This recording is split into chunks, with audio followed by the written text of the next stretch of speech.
سبحانك لا علم لنا إلا ما علمتنا إنك أنت العليم الحكيم. الحمد لله نحمده ونستعينه ونستغفره ونؤمن به ونتوكل عليه ونعوذ بالله من شرور أنفسنا ومن سيئات أعمالنا. من يهده الله فلا مضل له ومن يضلله فلا هادي له ونشهد أن لا إله إلا الله ونشهد أن محمدا عبده ورسوله والصلاة والسلام على محمد وعلى آله وأصحابه أجمعين وعلى من تبعهم من الصالحين بإحسان من الأئمة والحداة والدعاة والأتقياء والصالحين وعلى من سلك سبيلهم إلى يوم الدين. أما بعد فأعوذ بالله من الشيطان الرجيم. بسم الله الرحمن الرحيم. کل چھٹا پارہ ہم نے جہاں مکمل کیا تھا وہاں ہم نے نصارہ کی ایک صفت پڑھی تھی کہ اللہ سبحانہ و تعالیٰ فرماتے ہیں کہ نصارہ اہل ایمان کے زیادہ قریب ہیں کیونکہ ان میں عاجزی کرنے والے لوگ موجود ہیں، جو عاجزی کرتے ہیں، جو دنیا میں انٹرسٹ نہیں رکھتے، جو عبادت گزار ہوتے ہیں. تو عاجزی ایک ایسی نعمت ہے، یہ جس کو مل جائے وہ حق کو پہچان لیتا ہے اور پھر حق کو ماننے میں اس کے لیے کوئی بھی چیز راستے میں حائل نہیں ہوتی. تکبر اللہ سبحانہ و تعالیٰ کو پسند نہیں ہے. حدیث قدسی ہے کہ کبر میری چادر ہے اور عظمت میری آزار ہے، یعنی بڑائی اللہ کی صفت ہے. تو جو کوئی اسے مجھ سے چھین کر خود بڑا بننے کی کوشش کرے گا میں اسے آگ میں ڈال دوں گا. کسی کے اندر تکبر نہ ہونا بہت بڑی خوبی ہے، اور اگر کسی کے اندر تکبر ہوتا ہے تو یہاں سے اس کے زوال کی ابتدا ہو جاتی ہے، چاہے وہ عالم دین ہو، چاہے وہ کوئی زاہد ہو، عابد ہو، کوئی بھی ہو. اب دیکھیے کہ ابلیس نے جب تکبر کیا تھا وہ اتنا بڑا علم والا تھا اور اتنا عبادت گزار تھا کہ فرشتوں کے ساتھ رہا کرتا تھا، لیکن جہاں اس نے تکبر کیا وہاں اس کو اللہ سبحانہ و تعالیٰ نے دھتکار دیا اور ہمیشہ کے لیے لعنت کا مستحق ہوا. تو اگر کسی انسان کے دل میں رائی برابر بھی تکبر ہوگا تو اللہ سبحانہ تعالیٰ اس کو جنت میں داخل نہیں کریں گے. تکبر ہوتا کیا ہے؟ تکبر ہوتا ہے غمت الناس و بطر الحق، لوگوں کو اپنے سے حقیر سمجھنا اور حق کو جھٹلا دینا، حق کو نہ ماننا. تو اگر ہم کہیں پر بھی کسی کو اپنے سے چھوٹا سمجھتے ہیں، اپنے سے حقیر سمجھتے ہیں، اور وہ کسی بھی معاملے میں ہو سکتا ہے، تو یقین کیجئے کہ وہ تکبر ہے. اور تکبر رائی کے دانے برابر بھی اگر دل میں ہوگا تو جنت کی راہ میں حائل ہو جائے گا. ہم نے اس سفر کا آغاز کیا کہ ہم اللہ کے نیک بندے بن جائیں، ہم وہ انسان بن جائیں جن سے اللہ محبت کرتا ہے، اور وہ انسان بن جائیں جس کے بارے میں اللہ سبحانہ و تعالیٰ جبریل کو بلاتے ہیں اور کہتے ہیں کہ جبریل یہ فلاں بن فلاں ہے، میں اس سے محبت کرتا ہوں، تم بھی اس سے محبت کرو. اور جبریل جو ہے یہ اعلان 7ویں آسمان پہ کرتے ہیں اور کہتے ہیں یہ فلاں بنت فلاں، فلاں بن فلاں ہے، اللہ اس سے محبت کرتا ہے، میں بھی اس سے محبت کرتا ہوں، تم بھی اس سے محبت کرو.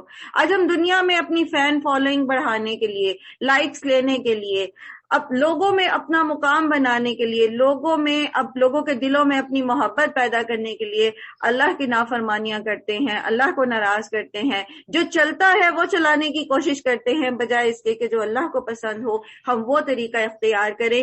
تو ہم ان لوگوں میں محبت تلاش نہ کریں جو ہمارے ہی جیسے ہیں، جنہیں فنا ہے.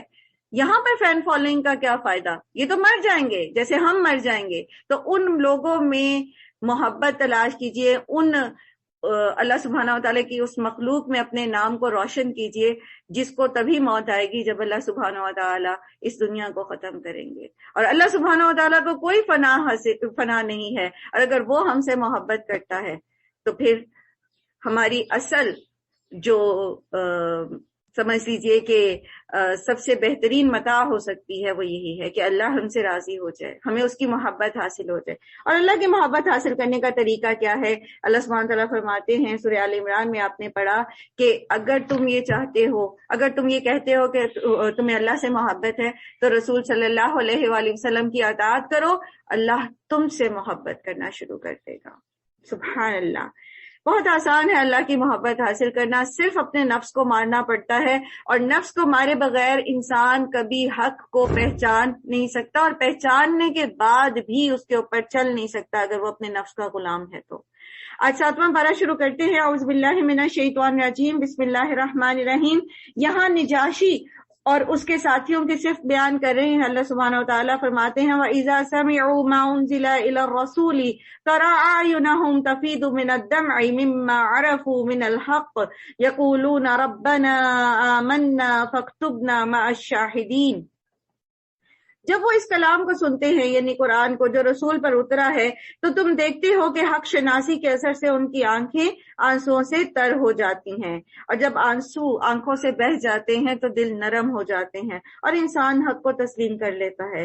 وہ بول اٹھتے ہیں کہ پروردگار ہم ایمان لائے، ہمارا نام گواہی دینے والوں میں لکھ لے، اور وہ کہتے ہیں کہ آخر کیوں نہ ہم اللہ پر ایمان لائیں، اور جو حق ہمارے پاس آیا ہے اسے کیوں نہ مان لیں، جبکہ ہم اس بات کی خواہش رکھتے ہیں کہ ہمارا رب ہمیں صالح لوگوں میں شامل کر لے۔ تو ایسے لوگ جن کے دل نرم ہوتے ہیں، جن کے دلوں میں عاجزی ہوتی ہے، جب ان کے سامنے حق آتا ہے تو وہ اس کو فوراً تسلیم کر لیتے ہیں۔ وہ اس میں مین میخ نہیں نکالتے، وہ اس میں چون چرا نہیں کرتے، وہ اس میں یہ نہیں کہتے کہ اچھا گائے کا رنگ کیسا ہو، گائے چھوٹی ہو یا بڑی ہو۔ اس کے جیسے ہی اللہ کا حکم سامنے آتا ہے، جیسے ہی حق بات سامنے آ جاتی ہے، تو ان کے دل سے کیا نکلتا ہے؟ سمعنا واطعنا وسلمنا۔ ان کے اس قول کی وجہ سے اللہ نے ان کو ایسی جنتیں عطا کی جن کے نیچے نہریں بہتی ہیں، اور وہ اس میں ہمیشہ رہیں گے۔ یہ جزا ہے نیک رویہ اختیار کرنے والوں کی۔ رہے وہ لوگ جنہوں نے ہماری آیات کو ماننے سے انکار کیا اور انہیں جھٹلایا، تو وہ جہنم کے مستحق ہیں۔ اب یہاں اللہ سبحانہ تعالیٰ فرماتے ہیں کہ ان کے اس قول کی وجہ سے، بات کی وجہ سے۔ اچھا، ہماری باتیں کیسے ہوتی ہیں؟ ہم کیا کیا باتیں کرتے ہیں؟ کیا ہم جنت میں لے جانے والی باتیں کرتے ہیں یا اپنی نیکیوں کو جلانے والی باتیں کرتے ہیں؟ ہماری باتوں میں طنز ہوتا ہے، تکبر ہوتا ہے، حقارت ہوتی ہے، غیبت ہوتی ہے، جھوٹ ہوتی ہے، یا پھر ہم سلام کرتے ہیں، ہم قول للناس حسنا کرتے ہیں، ہم درگزر کا معاملہ کرتے ہیں، ہم لوگوں کے سامنے سچ بولتے ہیں، حق کی گواہی دیتے ہیں۔ ہم سب کو یہ جاننا ہوگا کہ ہم کیسی باتیں کرتے ہیں، کیونکہ باتوں پر پکڑ ہوتی ہے۔ اے لوگوں جو ایمان لائے ہو، جو پاک چیزیں اللہ نے تمہارے لیے حلال کی ہیں انہیں حرام نہ کر لو، اور حد سے تجاوز نہ کرو۔ اللہ کو زیادتی کرنے والے سخت ناپسند ہیں۔ جو کچھ حلال اور طیب رزق اللہ نے تم کو دیا ہے اسے کھاؤ پیو، اور اس اللہ کی نافرمانی سے بچتے رہو جس پر تم ایمان لائے ہو۔ تو بات دراصل یہ ہے کہ عام طور پر تقویٰ کا معیار یہ سمجھا جاتا ہے کہ انسان دنیا کو چھوڑ دے، لیکن تقویٰ یہ نہیں ہے کہ انسان دنیا کو چھوڑ دے، بلکہ تقویٰ یہ ہے، اللہ کو پسند یہ ہے کہ جو اللہ کو پسند ہے بندہ اس کو پسند کرے، اور جو اللہ کو ناپسند ہے بندہ اس کو ناپسند کرے۔ تو اللہ تعالیٰ نے جو حلال کیا ہے اس کو خوشی اور رغبت سے لیجئے، اور اللہ نے جو حرام کیا ہے اس کو ناپسند کیجئے اور اس کو چھوڑ دیجئے۔ یہی تقویٰ ہے۔ تم لوگ جو محمل قسمیں کھاتے ہو ان پر اللہ گرفت نہیں کرتا، مگر جو قسمیں تم جان بوجھ کر کھاتے ہو ان پر وہ ضرور تم سے مواخذہ کرے گا۔ ایسی قسم توڑنے کا کفارہ یہ ہے کہ 10 مسکینوں کو وہ اوسط درجے کا کھانا کھلاؤ جو تم اپنے بال بچوں کو کھلاتے ہو، یا انہیں کپڑے پہناؤ، یا ایک غلام آزاد کرو، اور جو اس کی استطاعت نہ رکھتا ہو وہ 3 دن کے روزے رکھے۔ یہ تمہاری قسموں کا کفارہ ہے جبکہ تم قسم کھا کر توڑ دو، اپنی قسموں کی حفاظت کیا کرو۔ قسموں کی حفاظت کرنے کا مطلب کیا ہے؟ نمبر 1 یہ کہ فضول اور معصیت کی باتوں پہ قسمیں نہ کھائیں۔ نمبر 2 یہ کہ جب قسم کھا لیں تو پھر اس کو یاد رکھیں، ایسی غفلت میں نہ پڑے انسان کہ قسم کھا کے بھول جائے۔ اور نمبر 3 یہ کہ جب کسی معاملے میں بلا ارادہ بھی قسم کھا لی جائے تو پھر انسان اس کو پورا کرے، اگر پورا نہیں کر سکتا تو اس کا کفارہ ادا کرے۔ یہ ہے قسموں کی حفاظت کرنا۔ اور بعض لوگوں کو عادت ہوتی ہے کہ وہ بلا وجہ قسم کھاتے رہتے ہیں، قسم اللہ کی قسم یہ اور اللہ کی قسم وہ. تو جو بلا ارادہ قسمیں ایسی ایک سمجھ لیجئے کہ تکیہ کلام کے طور پر جیسے عربوں میں رواج ہے واللہ واللہ، وہ ہر بات میں واللہ بول رہے ہوتے، تو اس پہ پکڑ نہیں ہے. لیکن جب انسان پورا کانشیس ہو کے کسی بات پر قسم کھاتا ہے تو اگر وہ پوری نہیں کرتا تو پھر اس پر پکڑ ہے. اور پھر اللہ سبحانہ تعالیٰ کفارہ بتاتے ہیں. کل بھی ہم یہ بات کر رہے تھے کہ حدود کا نفاذ اور کفارے کی ادائیگی کا جو فنومنا اسلام دیتا ہے ہمیں، تو بیسیکلی اللہ تعالیٰ ہمیں کسی گلٹ میں مبتلا نہیں رکھنا چاہتے، اللہ تعالیٰ ہمیں کسی ڈپریشن میں نہیں ڈالنا چاہتے، اللہ تعالیٰ ہمیں جو ہے وہ غم و ہم اور حزن کے ملال کا شکار نہیں کرنا چاہتے، بلکہ اگر غلطی ہو گئی، اگر قسم کھا بیٹھے پھر پوری نہیں کر سکے، کوئی اور گناہ کر بیٹھے تو اس کی استغفار کرے، توبہ کرے، کفارہ جن چیزوں کا بتایا گیا اس کا کفارہ ادا کرے اور موو آن کرے. تو ہمیں اپنی دنیاوی زندگی میں خود بھی یہی معاملہ کرنا چاہیے، دوسرے بندوں کے ساتھ بھی، کہ جب وہ اپنی کسی غلطی کو کوتاہی کا اقرار کر لیں تو ہم اس معاملے کو چھوڑ دیں اور موو آن کریں، اس کو بھی آگے جانے دیں اور خود بھی آگے بڑھیں، بجائے اس کے کہ وہی 10 سال 20 سال پرانے تانے اور وہ اس کی باتوں کو یاد کر کر کے اس کی زندگی جو ہے وہ اجیرن کریں دنیا میں بھی اور اپنی بھی آخرت خراب کریں. اس طرح اللہ اپنے احکام تمہارے لیے واضح کرتا ہے شاید کہ تم شکر ادا کرو. اے لوگوں جو ایمان لائے ہو، یہ شراب اور جوا اور یہ آستانے اور پانسے یہ سب گندے شیطانی کام ہیں. یہ شراب کی حرمت کا فائنل جو حکم ہے یہ وہ ہے. بعض لوگ یہ کہتے ہیں کہ شراب کی حرمت کے لیے حرام کا لفظ نہیں آیا، ٹھیک ہے، تو اب آپ یہاں دیکھیں کہ حرام سے زیادہ بڑی بات اللہ تعالیٰ فرما رہے ہیں کہ یا ایھا الذین آمنوا انما الخمر والمیسر والانصاب والازلام رجس من عمل الشیطان فاجتنبوہ. یہ شیطان کے گندے کام ہیں. اب جو کام شیطان کے ہیں کیا وہ حلال ہو سکتے ہیں؟ کیا شیطان حلال کام بھی کرتا ہے؟ تو یہ عقل کے اندھی لوگ ہوتے ہیں جو اپنی نفس کی پجاری ہوتے ہیں اور وہ چاہتے ہیں کہ بس ان کی کوئی نہ کوئی ایسی بات ان کو مل جائے قرآن سے کہ وہ اپنی خواہش نفس پوری کر سکے، تو وہ ایسے اعتراض کرتے ہیں. ادروائز اس میں صاف جو ہے وہ کہا گیا ہے کہ اس سے پرہیز کرو، امید ہے کہ تمہیں فلاح نصیب ہو. بے شک شیطان تو یہ چاہتا ہے کہ شراب اور جوئے کے ذریعے سے تمہارے درمیان عداوت اور بغض ڈال دے اور تمہیں اللہ کی یاد سے اور نماز سے روک دے. شراب نشے کی چیز ہے، اور پیچھے بھی ہم نے یہ پڑھا کہ جب تم نشے کی حالت میں ہو تو نماز نہ پڑھو. تو کوئی بھی نشہ، کوئی بھی ایڈکشن جو اللہ کی یاد سے دور کر دے، جو خواہ وہ کسی بھی چیز کی ایڈکشن ہو، چاہے وہ ٹیکنالوجی کی ایڈکشن ہے، اسکرین واچنگ کی ایڈکشن ہے، گیمنگ کی ایڈکشن ہے، اگر وہ ہماری نمازیں قضا کرا رہی ہے، اگر وہ ہمارے دل میں اللہ کی یاد کو ہمارے دل کو غافل کر رہی ہے، تو اس کا وبال یہی ہے جو شراب کے نشے کا ہے. کیونکہ وہ یہاں وجہ کیا بیان کی گئی ہے اس کے حرمت کی، کہ وہ اللہ کی یاد سے تمہیں غافل کر دیتا ہے، وہ تمہیں نماز سے غافل کرنا چاہتا ہے شیطان، اس لیے تمہیں ایسے کاموں میں الجھاتا ہے. تو جو شخص نشے کی وجہ سے ایک مرتبہ نماز چھوڑ دے، یہ ایسے ہے کہ جیسے اس کے پاس دنیا اور اس کی ساری نعمتیں تھیں ساری اس سے چھین لی گئیں. اور جو نشے کی وجہ سے 4 نمازیں چھوڑ دے تو اللہ پر حق ہے کہ اسے طینۃ الخبال میں سے کچھ پلائے. جب کسی نے نبی صلی اللہ علیہ وآلہ وسلم سے پوچھا کہ یہ طینۃ الخبال کیا ہے، فرمایا اہل جہنم کا نچڑا ہوا خون اور پیپ. اس لیے خود بھی ایڈکشن سے بچیں، کسی بھی قسم کا نشہ، خواہ وہ شراب ہے، خواہ وہ ہیروئن ہے، خواہ وہ شیشہ ہے، یا اور آج کل جو نئے نئے نام رکھ کے فلیور چینج کر کے اور بچوں کو، نوجوان نسل کو اس کی ایڈکشن کی عادت ڈالی جا رہی، یہ سب قطعی حرام چیزیں ہیں. خود بھی بچیں، اپنے بچوں کو بھی اس کے بارے میں شعور دیں کہ کہیں وہ جانے انجانے میں اس میں مبتلا نہ ہو جائیں. اسی طرح آپ صلی اللہ علیہ وآلہ وسلم نے فرمایا جس نے اپنے ساتھی سے کہا کہ آؤ جوا کھیلیں، اسے چاہیے کہ وہ کفارہ دے. اور آپ دیکھیں کہ آج کل ہم کتنے میسیجز فارورڈ کر دیتے ہیں جس میں کسی لاٹری کا لنک ہوتا ہے اور کہا جاتا ہے کہ اتنے لوگوں کو فارورڈ کریں تو آپ کو یہ چیز ملے گی اور اتنے لوگوں کو فارورڈ کریں تو آپ کو یہ چیز ملے گی. ان تمام چیزوں سے بچنا چاہیے. ہمیں کوئی بھی ایسی جو ہے نا وہ ایزی کم کے چکر میں نہیں رہنا چاہیے. مومن کبھی بھی ایزی کم کے چکر میں نہیں ہوتا کہ مفت میں مجھے یہ چیز مل جائے. پھر کیا تم ان چیزوں سے باز رہو گے؟ اللہ اور اس کے رسول کی بات مانو اور باز آ جاؤ، لیکن اگر تم نے حکم عدولی کی تو جان لو ہمارے رسول پر بس صاف صاف حکم پہنچا دینے کی ذمہ داری تھی۔ جو لوگ ایمان لے آئے اور نیک عمل کرنے لگے انہوں نے پہلے جو کچھ کھایا پیا تھا اس پر کوئی گرفت نہ ہوگی، بشرط یہ کہ وہ آئندہ ان چیزوں سے بچے رہیں جو حرام کی گئی ہیں، اور ایمان پر ثابت قدم رہیں اور اچھے کام کریں، پھر جس جس چیز سے روکا جائے اس سے رکیں، اور جو فرمانے الہی ہو اسے مانیں، پھر تقوی کے ساتھ نیک رویہ رکھیں، اللہ نیک کردار لوگوں کو پسند کرتا ہے۔ تو یہ ایک لسٹ بن گئی ہے ہمارے پاس، ہم چاہتے ہیں نا کہ ہم اللہ کے پسندیدہ بندے بنیں، تو اب یہ فہرست پوری ہمارے پاس بن گئی ہے، کیا کیا کریں؟ جو حلال ہے اس کو اختیار کریں، جو حرام ہے اس سے بچیں، ایمان کے اوپر ثابت قدم رہیں، نیکیوں میں جلدی کریں، اللہ نے جس چیز کو حرام کیا ہے اس سے رک جائیں، اور تقوی کی روش پر قائم رہیں اور احسان کریں، واللہ یحب المحسنین۔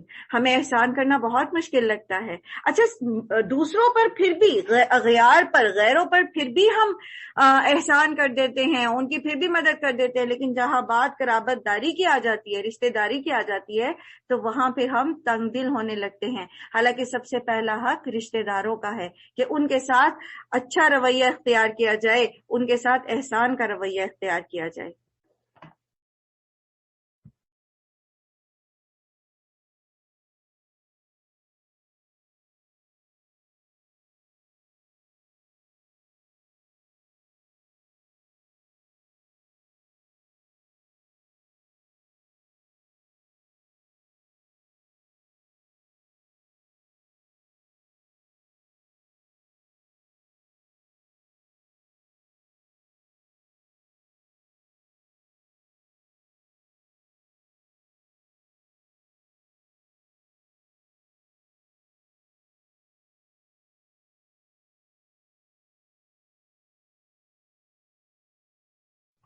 پھر اللہ تعالیٰ فرماتے ہیں اے لوگوں جو ایمان لائے ہو، اللہ تمہیں اس شکار کے ذریعے سے سخت آزمائش میں ڈالے گا جو بالکل تمہارے ہاتھوں اور نیزوں کی زد میں ہوگا۔ یہ صلح حدیبیہ کے موقع پر ایسا ہوا تھا، اور جب احرام میں تھے صحابہ کرام تو چڑیاں ان کے بالکل ہاتھوں کے پاس آ جاتی تھی کہ وہ ہاتھ سے اس کو پکڑ سکتے تھے، تو یہ آزمائش ہوتی ہے جب اللہ تعالیٰ ہمیں ایک حکم دیتے ہیں نا، اور ہمیں ایک حکم کا پتہ لگ جاتا ہے، پھر اللہ تعالیٰ اس کے ذریعے ہمیں آزماتے ہیں، چاہے وہ نماز سے ریلیٹڈ ہو، چاہے وہ صدقہ سے ریلیٹڈ ہو۔ تو یہاں پہ بھی صحابہ کرام اللہ کی رضا کے لیے نکلے، اور ان کو یہ بتایا گیا کہ احرام کی حالت میں شکار منع ہے، تو پھر کیا ہوا، ان کو اس چیز سے آزمایا گیا کہ ان کے بالکل ہاتھوں کے پاس پرندے آتے تھے کہ یہ پکڑتے ہیں یا نہیں پکڑتے، جو بالکل تمہارے ہاتھوں اور نیزوں کی زد میں ہوگا، یہ دیکھنے کے لیے کہ تم میں سے کون اس سے غائبانہ ڈرتا ہے۔ پھر جس نے اس تنبیہ کے بعد اللہ کی مقرر کی ہوئی حد سے تجاوز کیا اس کے لیے دردناک سزا ہے۔ اب یاد رکھیے یہ آیت کی ابتدا کہاں سے ہو رہی ہے؟ یا ایھا الذین آمنو سے۔ کس کے لیے دردناک عذاب بتا رہے ہیں اللہ تعالیٰ؟ ایمان والوں سے کے لیے۔ کن ایمان والوں کے لیے؟ جو ایمان کا دعویٰ تو رکھتے ہیں لیکن پھر وہ اللہ سے غائبانہ ڈرتے نہیں ہیں۔ لوگوں سے تو ڈرتے ہیں، لوگوں کے سامنے برائی نہیں کرتے، لیکن جب اکیلے ہوتے ہیں یا جہاں ان کا بس چلتا ہے وہاں وہ برائی کرنے سے نہیں رکتے۔ اے لوگوں جو ایمان لائے ہو، احرام کی حالت میں شکار نہ کرو، اور اگر تم میں سے کوئی جان بوجھ کر ایسا کر گزرے تو جو جانور اس نے مارا ہو اسی کے ہم پلہ ایک جانور اسے مویشیوں میں سے نظر دینا ہوگا، جس کا فیصلہ تم میں سے 2 عادل آدمی کریں گے، اور یہ نذرانہ کعبہ پہنچایا جائے گا، یا نہیں تو اس گناہ کے کفارے میں چند مسکینوں کو کھانا کھلانا ہوگا، یا اس کے بقدر روزے رکھنے ہوں گے تاکہ وہ اپنے کیے کا مزہ چکھیں۔ پہلے جو کچھ ہو چکا اسے اللہ نے معاف کر دیا، لیکن اب اگر کسی نے اس حرکت کا اعادہ کیا تو اس سے اللہ بدلہ لے گا، اللہ سب پر غالب ہے اور بدلہ لینے کی طاقت رکھتا ہے۔ اب اس حکم کی کیا لاجک آپ کو سمجھ آتی ہے کہ اللہ تعالیٰ نے آخر احرام کی حالت میں شکار کرنے سے منع کیوں کیا؟ جن لوگوں کو شکار پسند ہوتا ہے یا جو مسافر ہیں اور ان کو کھانے پینے کی ضرورت ہو اور وہاں ان کو شکار کرنا پڑے، تو بات دراصل یہ ہے کہ احرام میں جو سفر کیا جاتا تھا بڑا تکلیف دہ بھی ہوتا تھا، تو ایسے میں جن کو شکار کا شوق ہو ان کے ہاتھوں کے پاس شکار آنے کا مطلب کیا ہے کہ ان کے نفس کی کڑی قسم کی اللہ سبحانہ تعالیٰ آزمائش کر رہے ہیں۔ اور پھر جس چیز پہ ہمارا نفس جس چیز کو پسند کرتا ہے نا، اس کو توڑنا ضروری ہوتا ہے. جب تک ہم اپنے نفس کو توڑتے نہیں ہیں، جب تک ہم اپنی، جیسے اللہ تعالیٰ نے فرمایا نا، آپ نے اس میں پڑھا سورہ آل عمران میں کہ لن تنالوا البر حتى تنفقوا مما تحبون. تو اللہ تعالیٰ کو کیا ضرورت تھی کہ اللہ نے جس چیز کی محبت ہمارے دل میں ڈالی اسی میں سے کہتا ہے کہ خرچ کرو. تو یہ جو ساری آزمائشیں ہیں، یہ جو ساری پابندیاں ہیں، یہ ہماری ٹریننگ ہے بیسیکلی. یہ ہمیں اللہ سبحانہ و تعالیٰ کی شریعت پر عمل کرنے کے لیے اللہ تعالیٰ ہمیں ٹریننگ دیتے ہیں کہ آپ نے نفس کے پیچھے نہیں چلنا، آپ نے اللہ کے حکم کے پیچھے چلنا ہے. نفس سستی کرتا ہے، نفس ہمیں ہمارے چھوٹے چھوٹے کاموں کو بڑے بڑے کر کے دکھاتا ہے. شیطان ہمارے چھوٹی چھوٹی تکلیفوں، چھوٹے چھوٹے غموں کو پہاڑ بنا کے دکھاتا ہے. اس کے پیچھے نہیں لگنا، بلکہ اپنی زندگی کے بڑے مقصد کے پیچھے چلتے جانا ہے. اور اللہ سے یہ دعا کرنی ہے کہ اللہ تعالیٰ ہمیں اس بڑے مقصد کو ہی ہماری نگاہوں کے سامنے رکھے، ہم پورے شوق کے ساتھ اور بہترین طریقے سے اللہ سبحانہ و تعالیٰ کی عبادت کرنے والے ہوں، اس کا شکر ادا کرنے والے ہوں. ربی اعینی علی ذکری کا و شکری کا و حسن عبادت. تو یہ اللہ کی عبادت خوبصورت طریقے سے اور اس کا شکر اور اس کی حمد و ثنا بیان کرنا، اس کے لیے بھی اللہ سے دعا کرنی پڑے گی. اور اس کا بہترین جو ایک پروسیس ہے وہ یہ ہے تزکیہ نفس. پہلے اپنے نفس کو ماننا پڑے گا، اپنے نفس کو توڑنا پڑے گا، اور اس کے بعد پھر یہ راہ ہمارے لیے آسان ہو جائے گی.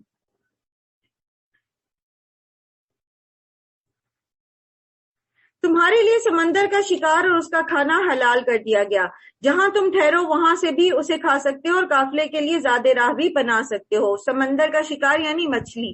جو لوگ حج کے یا عمرے کے سفر میں بحری سفر کرتے ہیں تو ان کے پاس چونکہ پھر کچھ بھی اور کھانے کے لیے نہیں ہوتا سمندر، تو وہ پھر مچھلی بھی ان کا گزارا ہے. تو اللہ تعالیٰ نے کوئی ایسی پابندیاں ہمارے اوپر نہیں لگائیں جو ہم پوری نہ کر سکے. تو پھر اللہ تعالیٰ نے اجازت دی کہ جو سمندر کا شکار ہے وہ تم کر سکتے ہو، خود بھی اس وقت بھی کھا سکتے ہو اور ساتھ بھی رکھ سکتے ہو. البتہ خشکی کا شکار جب تک تم احرام کی حالت میں ہو تم پر حرام کیا گیا ہے. کیوں؟ کیونکہ دیکھیں جب آپ خشکی پہ ہوتے ہیں تو صرف شکار کے اوپر آپ کا کھانا منحصر نہیں ہوتا، آپ کو کوئی نہ کوئی پھل، کوئی سبزی، کوئی اور ایسی چیز مل جاتی ہے جس سے آپ اپنے بھوک کا جو ہے وہ گزارا کر سکتے ہیں. بس بچو اس اللہ کی نافرمانی سے جس کے سامنے تم سب کو حاضر کیا جائے گا. اللہ نے اس مقام محترم یعنی خانہ کعبہ کو لوگوں کے لیے اجتماعی زندگی کے قیام کا ذریعہ بنایا، اور ماہ حرام اور قربانی کے جانوروں اور قلادوں کو بھی اس کام میں معاون بنا دیا، تاکہ تمہیں معلوم ہو جائے کہ اللہ آسمانوں اور زمین کے سب حالات سے باخبر ہے اور اسے ہر چیز کا علم ہے. خبردار ہو جاؤ، اللہ سزا دینے میں بھی سخت ہے اور اس کے ساتھ بہت زیادہ درگزر اور رحم کرنے والا بھی ہے. اللہ سبحانہ تعالیٰ خود بتا رہے ہیں، اعلموا، جان لو، ان اللہ شدید العقاب وان اللہ غفور الرحیم. شدید العقاب کس کے لیے ہے؟ اللہ جو ہٹ درمی کرتا ہے، جو کفر میں چلا جاتا ہے، جو شرک کرتا ہے، جو جان بوجھ کر اللہ کی معصیت کے اوپر فخر کرتا ہے اور پھر گناہوں میں اندر سے اندر چلا جاتا ہے، جاتا ہے اور توبہ نہیں کرتا، تو پھر اللہ کی پکڑ بہت سخت. ہاں جو توبہ کر لیتے ہیں، جو اپنی اصلاح کر لیتے ہیں، جو نیکی کر کے اپنی برائیوں کو مٹانے کی کوشش کرتے ہیں، تو اللہ سبحانہ تعالیٰ غفور الرحیم بھی بہت ہے. اللہ سبحانہ تعالیٰ بندے کی توبہ سے ایسے خوش ہوتے ہیں جیسے صحرا میں اگر کسی کا اونٹ گم ہو جائے جس کے اوپر اس کی کھانا اور اس کا سب سامان زندگی ہو اور وہ بالکل مایوس ہو چکا ہو اور موت کا انتظار کر رہا ہو، تو ایسے میں اس کا اونٹ جو ہے وہ اس کے پانی اور کھانے سمیت اس کے پاس آ جائے، تو جتنی خوشی اس شخص کو ہوتی ہے اس سے کہیں زیادہ خوشی اللہ کو ہوتی ہے جب بندہ اللہ کی طرف پلٹ آتا ہے. تو وہ بہت غفور الرحیم ہے. لیکن جب بندہ اللہ کی طرف پلٹنا نہیں چاہتا، بندہ تکبر کرتا ہے اور اپنے آپ کو کوئی بڑی چیز سمجھتا ہے، تو اللہ کی پکڑ بھی بہت سخت ہے.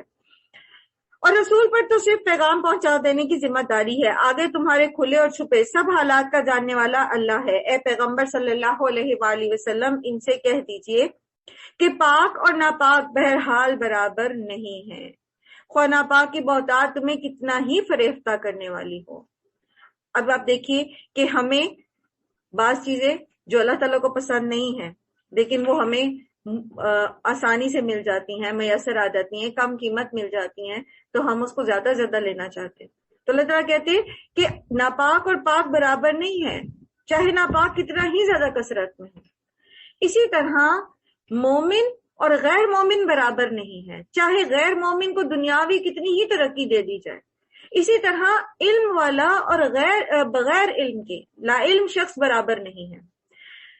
جس کے پاس اللہ کی کتاب کا علم ہو اور جس کے پاس اللہ کی کتاب کا علم نہیں ہے، چاہے اس نے کتنی ہی پی ایچ ڈیز کر رکھی ہیں، لیکن وہ اللہ کو نہیں جانتا، اللہ کی کتاب کو نہیں جانتا، اللہ کے بتائے ہوئے حلال اور حرام کو نہیں جانتا، جو اپنی زندگی آنکھیں بند کیے جانوروں کی طرح گزارے جا رہا ہے، وہ برابر نہیں ہو سکتے۔ بس اے لوگوں، جو عقل رکھتے ہو، اللہ کی نافرمانی سے بچتے رہو، امید ہے کہ تمہیں فلاح نصیب ہوگی۔ اللہ کے رسول صلی اللہ علیہ وآلہ وسلم نے فرمایا، بے شک اللہ طیب ہے اور طیب ہی کو قبول کرتا ہے، اس لیے اللہ سے بہت زیادہ دعا کریں کہ اللہم اکفنی بحلالک عن حرامک واغننی بفضلک عمن سواک، کہ اللہ تعالیٰ میرے لیے اپنے حلال کو ہی میرے لیے کافی کر دے اپنے حرام سے، اور مجھے اپنے فضل سے غنی کر دے۔ اللہ سے بہت زیادہ دعا کرتے رہنا چاہیے کہ اللہ تعالیٰ ہمیں رزق حلال عطا فرمائے۔ پھر اسی طرح اگر کسی کے اوپر کسی پہاڑ برابر بھی قرضہ ہوگا تو اس دعا سے باذن اللہ وہ ادا ہو جائے گا۔ اور یہ دعا صرف قرض کی ادائیگی کے لیے نہیں ہمیں مانگنی چاہیے، بلکہ حرام سے بچنے کے لیے بھی اللہ تعالیٰ سے یہ دعا کرنی چاہیے کہ اللہ تعالیٰ ہمیں بچا کے رکھے کہ ہم کسی طور بھی کسی بھی معاملے میں حرام میں انڈلج ہوں۔ اے لوگوں جو ایمان لائے ہو، اب دیکھیں بار بار اللہ سبحانہ تعالیٰ ہم سے مخاطب ہے، اللہ تعالیٰ آپ سے مخاطب ہے، اللہ تعالیٰ مجھ سے مخاطب ہے، یا ایھا الذین آمنوا، تو کیا کہنا ہے ہم نے؟ اللہ سبحانہ تعالیٰ ہم نے سن لیا، ہم مانیں گے اور ہم آپ ہی کے فرما بردار ہیں۔ اے لوگوں جو ایمان لائے ہو، ایسی باتیں نہ پوچھا کرو جو تم پر ظاہر کر دی جائیں تو تمہیں ناگوار ہو، لیکن اگر تم انہیں ایسے وقت پوچھو گے جبکہ قرآن نازل ہو رہا ہو اور وہ تم پر کھول دی جائیں گی، اب تک جو کچھ تم نے کیا اسے اللہ نے معاف کر دیا اور وہ درگزر کرنے والا اور بردبار ہے۔ تم سے پہلے ایک گروہ نے اسی قسم کے سوالات کیے تھے، پھر وہ لوگ انہی باتوں کی وجہ سے کفر میں مبتلا ہو گئے۔ اللہ نے نہ کوئی بحیرہ مقرر کیا ہے، نہ صائبہ، اور نہ وسیلہ اور نہ حام، یہ ان جانوروں کے نام ہیں جو مشرکین مکہ نے اپنے معبودوں کے نام پر وقف کیے ہوتے تھے۔ ٹھیک ہے، تو یہ اللہ سبحانہ وتعالیٰ فرما رہے ہیں کہ یہ اللہ نے مقرر نہیں کیے، مگر یہ کافر اللہ پر جھوٹی تہمت لگاتے ہیں، اور ان میں سے اکثر بے عقل ہیں کہ ایسے وہمات کو مان رہے ہیں، اور جب ان سے کہا جاتا ہے کہ آؤ اس قانون کی طرف جو اللہ نے نازل کیا ہے اور آؤ پیغمبر صلی اللہ علیہ وآلہ وسلم کی طرف، تو وہ جواب دیتے ہیں کہ ہمارے لیے تو بس وہی طریقہ کافی ہے جس پر ہم نے اپنے باپ دادا کو پایا ہے۔ کیا یہ باپ دادا ہی کی تقلید کیے چلے جائیں گے، خواہ وہ کچھ بھی نہ جانتے ہوں اور صحیح راستے کی انہیں خبر ہی نہ ہو۔ کتنا واضح اللہ سبحانہ و تعالیٰ ہمیں بتا رہے ہیں کہ ماں باپ جس طریقے پہ تھے، آباء و اجداد جس طریقے پہ تھے، اس کو فالو کرنا ضروری نہیں ہے۔ ضروری یہ ہے کہ ہم یہ دیکھیں کہ ہمارے ماں باپ صحیح طریقے پہ تھے یا نہیں تھے، اور جو کچھ ہم اللہ کے نام پر کر رہے ہیں اور جو کچھ ہم عبادات کے نام پر کر رہے ہیں، کیا واقعی وہ اللہ نے فرض کی ہیں یا نہیں کی۔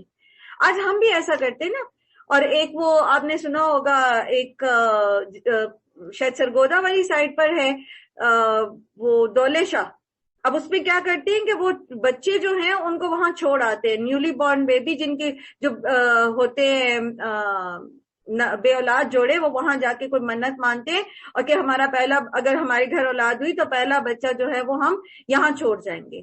تو یہ کس نے کہا انہیں؟ یہ اللہ نے کہا ہے کہ ایسی قیمتی چیز جو اللہ نے ان کو دی وہ کسی ایسی جگہ چھوڑا ہے اور ان کو وہ بیمار بنا دے اور وہ ان کو فقیر بنا دے؟ کس نے اجازت دی ہے؟ اور ایسی بے شمار چیزیں ہیں، کبھی ہم نے کوئی چیز کسی نام پر جو ہے وہ اپنے اوپر حرام کی، کوئی کسی کے نام پر ہم نے اس کو وقف کر دیا ہے تو اب وہ ہم نہیں لے سکتے، اب یہ ہم نہیں کر سکتے۔ کوئی کسی نے کالا کپڑا اپنے اوپر حرام کر رکھا ہے تو کسی نے کچھ حرام کر رکھا ہے، نعوذ باللہ۔ یہ کہاں سے آئے یہ طریقے؟ اگر آپ ان سے پوچھیں تو کہیں گے ہمارے بڑے اسی طرح کرتے، ہمارے خاندان میں ایسا ہوتا۔ تو یاد رکھیے، خاندان میں یہ ہوتا ہے یا ہمارے بڑے یہ کرتے ہیں، یہ کوئی دلیل نہیں ہے۔ دلیل وہ ہے جو اللہ کی کتاب میں موجود ہے یا اللہ کے رسول صلی اللہ علیہ وآلہ وسلم نے بتا دی۔ اے لوگوں جو ایمان لائے ہو، اپنی فکر کرو، کسی دوسرے کی گمراہی سے تمہارا کچھ نہیں بگڑتا اگر تم خود راہ راست پر ہو۔ اللہ کی طرف تم سب کو پلٹ کر جانا ہے، پھر وہ تمہیں بتا دے گا کہ تم کیا کرتے رہے ہو۔ پیئر پریشر میں آ کر سیدھے رستے کو نہ چھوڑیں۔ لوگ کیا کرتے ہیں اس کی فکر نہ کریں، ان کو حق سچ بتانا تو ہمارا فرض ہے، لیکن اس کمیونٹی میں اپنی جگہ بنانا، وہاں اپنے آپ کو فٹ کرنے کے لیے اللہ کی رضا کے راستے کو چھوڑ دیں، اور جو لوگ کرتے ہیں وہ کریں۔ وہ جسے کہتے ہیں نا کہ ایک پنجابی کی کہاوت ہے کہ کھاؤ وہ جو تمہارے من کو اچھا لگے اور پہنو وہ جو لوگوں کو اچھا لگے۔ تو یہ کیا ہے؟ یہ کہاوتیں کیوں بن گئی؟ یہ کہاں سے آئی؟ کس نے کہا کہ جو لوگوں کو اچھا لگے وہ پہنو، جو ان ہے وہ پہنو، اوڈ نہ لگو۔ تو اپنی فکر کریں، لوگ جو بھی کرتے ہیں اگر وہ اصلاح کی طرف نہیں آتے تو اس کا مطلب یہ نہیں ہے کہ ہم ان میں فٹ ہونے کے لیے نافرمانی کے راستے پہ چلنا شروع کر دیں۔ اگر تم خود راہ راست پر ہو تو اللہ ہی کی طرف تم سب کو پلٹ کر جانا ہے، پھر وہ تمہیں بتا دے گا کہ تم کیا کرتے رہے ہو۔ اے لوگوں جو ایمان لائے ہو، جب تم میں سے کسی کی موت کا وقت آ جائے اور وہ وصیت کر رہا ہو تو اس کے لیے شہادت کا نصاب یہ ہے کہ تمہاری جماعت میں سے 2 صاحب عدل آدمی گواہ بنائے جائیں، یا اگر تم سفر کی حالت میں ہو اور وہاں موت کی مصیبت آ جائے۔ اللہ سبحانہ وتعالیٰ فرماتے ہیں ان انتم ضربتم فی الارض فاصابتکم مصیبت الموت، اللہ تعالیٰ خود موت کو مصیبت کہہ رہے ہیں۔ ہم نے کتنی تیاری کی ہے اس لمحے کے لیے؟ کیا ہم اللہ سبحانہ و تعالیٰ کے لیے کوئی پرمنٹ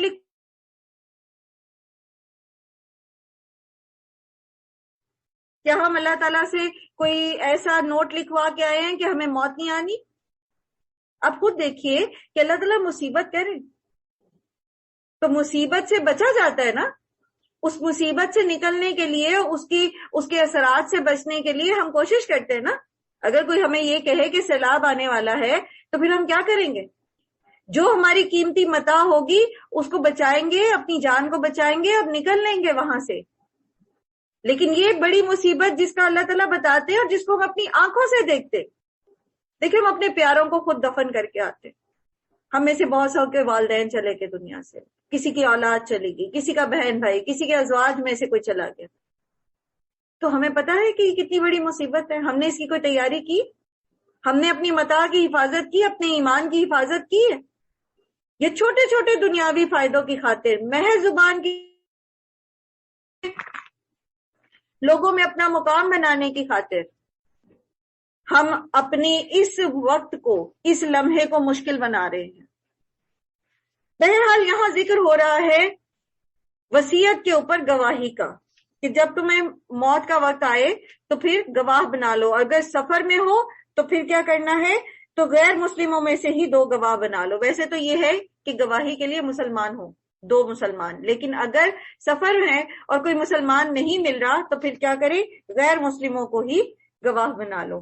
پھر اگر کوئی شک پڑ جائے تو نماز کے بعد دونوں گواہوں کو مسجد میں روک لیا جائے اور وہ خود اللہ کی قسم کھا کر کہیں کہ ہم کسی ذاتی فائدے کے عوض شہادت بیچنے والے نہیں ہیں، اور خواہ وہ کوئی ہمارا رشتہ دار ہی کیوں نہ ہو، ہم اس کی رعایت کرنے والے نہیں، اور نہ ہی خدا واسطے ہم گواہی کو چھپانے والے ہیں۔ اگر ہم نے ایسا کیا تو گناہ گاروں میں شمار ہوں گے۔ لیکن اگر پتہ چل جائے کہ ان دونوں نے اپنے آپ کو گناہ میں ہی مبتلا کیا ہے تو پھر ان کی جگہ 2 ایسے شخص جو ان کی نسبت شہادت دینے کے لیے زیادہ اہل تر ہوں، یعنی وصیت، جن کے جو سٹیک ہولڈرز ہیں، جن کے متعلق وصیت ہے یا جن کا حق مارا گیا ہے وصیت میں، وہ یہ بات کریں گے۔ ان کی بنسبت شہادت دینے کے اہل تر ہوں تو وہ ان لوگوں میں کھڑے ہو کر جن کی حق تلفی ہوئی ہو وہ اللہ کی قسم کھا کر کہیں کہ ہماری شہادت ان کی شہادت سے زیادہ برحق ہے اور ہم نے اپنی گواہی میں کوئی زیادتی نہیں کی ہے۔ اگر ہم ایسا کریں تو ظالموں میں سے ہوں گے۔ اس طریقے سے زیادہ توقع کی جا سکتی ہے کہ لوگ صحیح گواہی دیں گے، یہ کم از کم اس بات کا ہی خوف کریں گے کہ ان کی قسموں کے بعد دوسری قسموں سے کہیں ان کی تردید نہ ہو جائے۔ اللہ سے ڈرو اور سنو، اللہ نافرمانی کرنے والوں کو اپنی رہنمائی سے محروم کر دیتا ہے۔ ہم چاہتے ہیں ہم سیدھے راستے پر چلیں، تو اگر ہم سیدھے راستے پر چلنا چاہتے ہیں تو اللہ کی بات ماننی پڑے گی۔ جب ہم اللہ کی بات نہیں مانتے نا تو پھر اہدنا الصراط المستقیم جتنی دفعہ مرضی کہتے رہے، چل نہیں سکیں گے اس کے، کیونکہ اللہ وہ راستہ دکھائے گا ہی نہیں۔ جس روز اللہ سب رسولوں کو جمع کر کے پوچھے گا کہ تمہیں کیا جواب دیا گیا تو وہ عرض کریں گے کہ ہمیں کچھ علم نہیں۔ اب آپ دیکھیے کہ قیامت کی ہیبت ایسی ہے کہ رسول کہہ دیں گے کہ ہمیں کچھ پتہ نہیں۔ تو جب پیغمبروں کا یہ حال ہوگا تو پھر ہمارا کیا حال ہوگا؟ ہر پیغمبر ہی کہہ رہا ہوگا ربی سلم ربی سلم، یا رب سلامت رکھنا، یا رب سلامت رکھنا۔ ہمارا کیا بنے گا؟ اس رمضان میں فکر کیجئے اس بات کی کہ بخشش کرانی ہے، اپنی بھی، اپنے والدین کی بھی۔ اپنی بچوں کو یہ چیز سکھائیں کہ اللہ سے بخشش مانگیں، آگ کا عذاب بہت بڑا ہے۔ تو یہ قبولیت کے اوقات ہے، رمضان میں روزے دار کی دعا قبول ہوتی ہے، تو اللہ سبحانہ و تعالیٰ سے بہت دعائیں کریں، خاص طور پر سحری کے وقت استغفار کرنا اور بخشش کی دعائیں مانگنا۔ پھر اس تصور کرو اس موقع کا جب اللہ تعالیٰ فرمائے گا کہ اے مریم کے بیٹے عیسیٰ، یاد کرو میری اس نعمت کو جو میں نے تمہیں اور تمہاری ماں کو عطا کی تھی، میں نے روح پاک سے تمہاری مدد کی، تو گہوارے میں بھی تم لوگوں سے بات کرتے تھے اور بڑی عمر کو پہنچ کر بھی میں نے تم کو کتاب اور حکمت اور تورات اور انجیل کی تعلیم دی، تو تم میرے حکم سے مٹی کا پتلا پرندے کی شکل کا بناتے اور اس میں پھونکتے تھے اور میرے حکم سے وہ زندہ پرندہ بن جاتا تھا، تم مادر زاد اندھے اور کوڑی کو میرے حکم سے اچھا کر دیتے تھے، تم مردوں کو میرے حکم سے نکالتے تھے، پھر جب تم بنی اسرائیل کے پاس صاف نشانیاں لے کر پہنچے اور جو لوگ ان میں سے منکر حق تھے انہوں نے کہا کہ یہ تو جادوگری کے سوا اور کچھ بھی نہیں ہے، تو میں نے ہی تمہیں ان سے بچایا۔ یہ جو حضرت عیسیٰ کو زندہ اللہ سبحانہ وتعالیٰ نے اٹھا لیا تھا اس طرف اشارہ ہے، اور پیچھے حضرت عیسیٰ کے معجزات کا ذکر ہے جس سے سورہ آل عمران میں بھی ہم پڑھ کے آئے ہیں۔ اور جب میں نے حواریوں کو اشارہ کیا کہ مجھ پر اور میرے رسولوں پر ایمان لاؤ، تب انہوں نے کہا کہ ہم ایمان لائے اور گواہ رہو کہ ہم مسلم ہیں۔ حواریوں کے سلسلے میں یہ واقعہ بھی یاد رہے کہ جب حواریوں نے کہا ہے عیسیٰ ابن مریم کیا آپ کا رب ہم پر آسمان سے کھانے کا ایک خوان اتار سکتا ہے، تو عیسیٰ علیہ السلام نے کہا اللہ سے ڈرو اگر تم مومن ہو۔ انہوں نے کہا ہم بس یہ چاہتے ہیں کہ ہم اس خوان سے کھانا کھائیں اور ہمارے دل مطمئن ہو اور ہمیں یہ معلوم ہو جائے کہ آپ نے جو کچھ ہم سے کہا ہے وہ سچ ہے اور ہم اس پر گواہ ہوں۔ اس پر عیسیٰ ابن مریم نے دعا کی کہ اے ہمارے رب ہم پر آسمان سے ایک خوان نازل کر جو ہمارے لیے اور ہمارے اگلے پچھلوں کے لیے خوشی یعنی عید کا موقع ہو اور تیری طرف سے ایک نشانی ہو، ہم کو رزق دے اور تو بہترین رازق ہے۔ اللہ نے جواب دیا میں اس کو تم پر نازل کرنے والا ہوں، مگر اس کے بعد جو تم میں سے انکار کرے گا میں اسے ایسی سخت سزا دوں گا جو دنیا میں کسی کو نہ دی گئی ہو۔ اللہ سبحانہ و تعالیٰ جب روشن نشانیاں دکھا دیتے ہیں اور پھر لوگ حق کو نہیں مانتے تو پھر ان کی بہت سخت پکڑ آتی ہے، جیسے فرعون کی آئی، جیسے قوم عاد کی آئی، جیسے قوم سمود کی آئی۔ تو اللہ کی نشانیوں کو دیکھ لینے کے بعد صریحاً واضح پتہ لگ جائے کہ یہ صحیح ہے، یہ حق ہے، اور پھر انسان اس پہ ہٹ درمی کرے اور منہ موڑ جائے تو پھر اللہ کی پکڑ بہت سخت ہے۔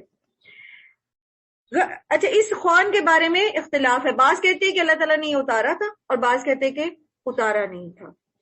غرض جب یہ احسانہ یاد دلا کر اللہ تعالیٰ فرمائے گا کہ عیسیٰ ابن مریم کیا تو نے لوگوں سے کہا تھا کہ اللہ کے سوا مجھے اور میری ماں کو بھی خدا بنا لو، تو وہ جواب میں عرض کریں گے سبحان اللہ، میرا یہ کام نہ تھا کہ میں وہ بات کہتا جس کے کہنے کا مجھے حق نہ تھا، اگر میں نے ایسی بات کہی ہوتی تو آپ کو اس کا ضرور علم ہوتا۔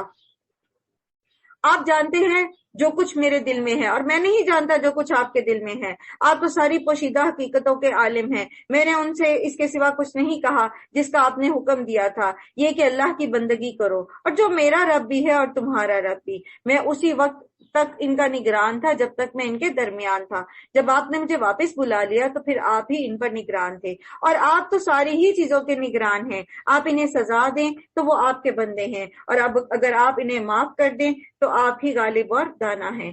تب اللہ تعالیٰ فرمائے گا یہ وہ دن ہے جس میں سچوں کو ان کی سچائی نفع دے گی۔ قیامت کے دن انسان کو اس کی سچائی ہی نفع دے گی۔